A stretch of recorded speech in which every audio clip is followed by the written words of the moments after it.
c'était les 25 ans de Matrix, donc c'est le monde un peu dans lequel on vit, pilule bleue, pilule rouge, se lance pour les 25 ans de Matrix dans un cinéma à Los Angeles. Voilà, on va voir déjà la bande-annonce un peu énigmatique, mais qui met en avant le lieu aussi beaucoup.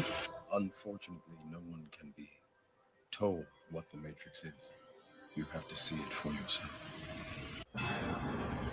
Voilà, et là, on se rend compte que ça va être dans un lieu complètement gigantesque, en réalité partagée, ce qui est un autre concept, c'est-à-dire qu'on est en public et avec beaucoup de gens. C'est la version chic de présentiel. Voilà, réalité partagée, un truc de technocrate. Et ça aussi, c'est une grosse tendance, c'est-à-dire c'est des lieux de cinéma, comme je pense Pathé est en train de le faire avec la Géode, qui ont des dimensions énormes. Mais là, tout est intégré. C'est-à-dire que les écrans sont géants, on est à la fois au bar et dans une salle, avec plusieurs niveaux, avec un rooftop, qui est un lieu de vie. On peut y voir des représentations de sport. Donc on est dans une autre dimension. Ça se trouve où ?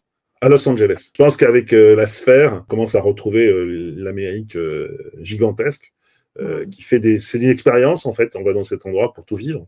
Et effectivement, Matrix, moi, ça me donne envie d'y aller parce que c'est un peu fou. Et j'imagine une salle de gens passionnés ou qui aiment ce film, parce que bon, il a 25 ans, donc tout le monde l'a vu, en fait.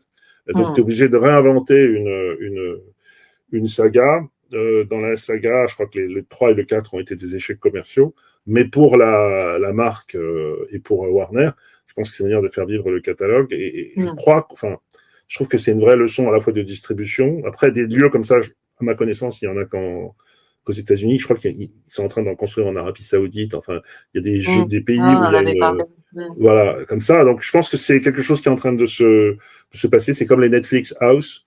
Je crois qu'on va voir des lieux de sortie et de vie autour de contenus audiovisuels et peut-être une partie numérique, mais elle n'est pas très claire dans la bande-annonce. Faut déterminer ce que c'est clair. Il y avait une DA très forte, donc elle est très déclinable en fait.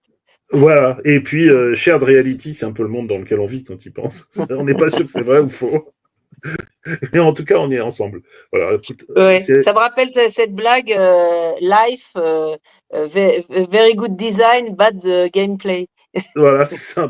C'est un peu ce qui nous arrive en ce moment avec Trump. On n'est pas sûr de jouer du bon côté, mais bon. Oui, écoute, c'était un numéro très, très dense, mais je pense qu'il est porteur parce que ça permet de mieux comprendre ce qui nous entoure. Et c'est pas si mal en ce moment où tout bouge. Voilà.